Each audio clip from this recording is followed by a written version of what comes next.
What is up, guys, and welcome to a very special edition of 5 and 5, where we are recapping the top 5 stories to come out of E3 2018. We were cranking out content all week on the site, covering the biggest gaming convention in the world, maybe not in the world, but definitely the biggest gaming convention in the States. Posting news stories left, right, and center. If you missed any of them, don't worry, we're going to recap them right here, right now. Let's get it started.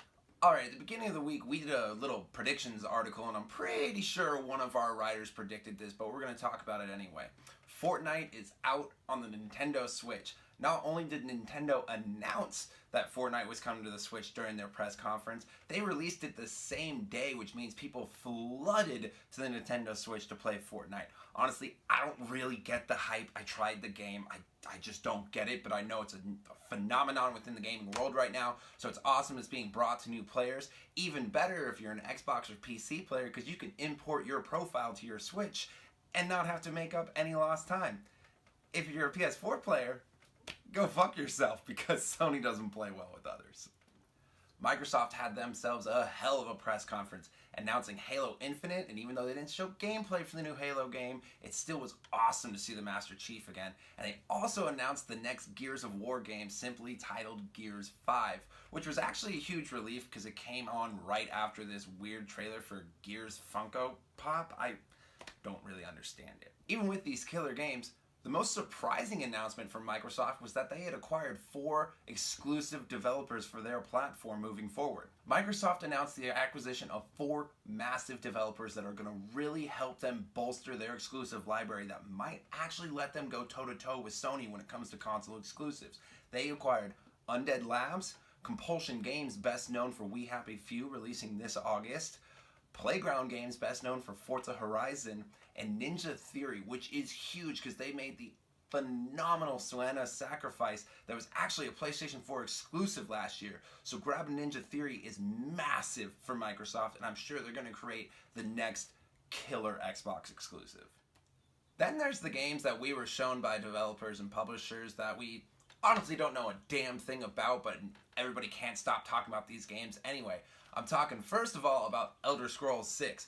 It's a huge deal. Everyone expected just another Skyrim port. They even joked about it, bringing it to the fridge and the Alexa. I also predicted that they would make the announcement to bring it to the fridge. If you look back our E3 predictions article, I'm just saying I called it. But it's massive news to have Elder Scrolls 6 coming out. How much of the game did we see?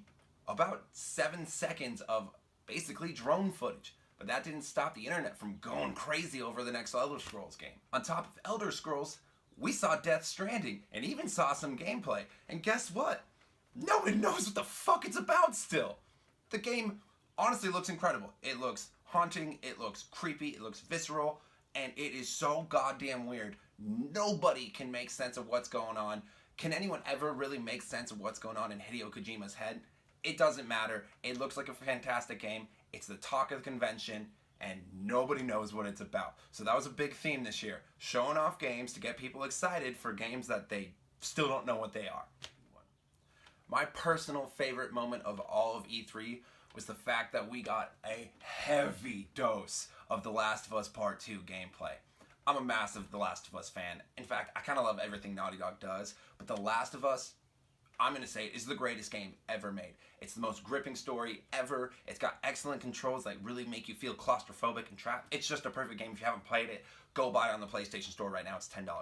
Anyway, we finally got to see some gameplay of The Last of Us Part 2, and it looks even more fluid and responsive and cinematic and absolutely gut-wrenchingly brutal than ever before. I cannot wait to get my hands on this game.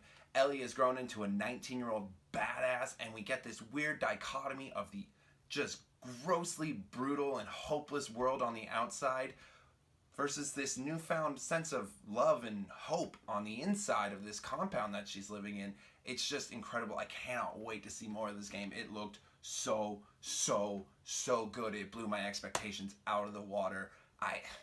We didn't even get a release date, and I'm just foaming at the mouth over this game. I need to get my hands on it now. Although it wasn't revealed in PlayStation's press conference, later interviews revealed that Joel, who hasn't really been shown in any trailers except for the first one, that was only for a split second, Joel is in the game to an extent. They didn't confirm whether he's a playable character. They didn't even confirm that he's alive.